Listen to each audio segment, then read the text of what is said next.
2019 సార్వత్రిక ఎన్నికల్లో నేడు తొలిదశ పోలింగ్ మొదలైంది. గత కొన్ని నెలలుగా జరిగిన ప్రచారంలో అన్ని రాష్ట్రాల్లో సినీ తారలు ప్రధాన ఆకర్షణగా నిలిచారు. చాలా మంది సినీ తారలు తమకు నచ్చిన రాజకీయ పార్టీల్లో కొనసాగుతున్నారు.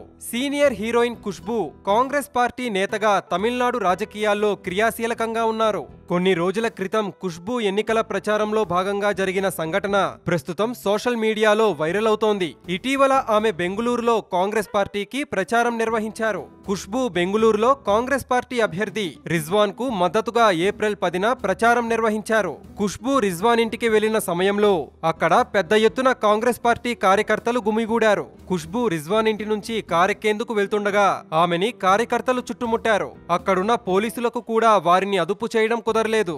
ఆ సమయంలో ఓ కార్యకర్త ఖుష్బూతో అసభ్యంగా ప్రవర్తించినట్టు తెలుస్తోంది. ఖుష్బూ కారెక్కేందుకు వెళ్తుండగా ఆమె సడన్ గా వెనక్కు తిరిగి ఓ కార్యకర్త చెంప పగలగొట్టింది. అతడు అసభ్యంగా ప్రవర్తించడం వల్లే ఖుష్బూ అలా చేసిందని అంటున్నారు. దానికి సంబంధించిన వీడియో సోషల్ మీడియాలో వైరల్ అవుతోంది. వీడియో సరిగా లేకపోవడం వల్ల సదరు వ్యక్తి ఖుష్బూతో అసభ్యంగా ప్రవర్తించినట్టు సరిగా కనిపించడం లేదు. కానీ ఖుష్బూ అతన్ని చెంపదెబ్బ కొట్టిన దృశ్యాలు మాత్రం ఉన్నాయి. ఖుష్బూ చెంపదెబ్బ కొట్టగానే నేనేం తప్పు చేశానంటూ ఆ వ్యక్తి ఆశ్చర్యంగా చూస్తున్నాడు.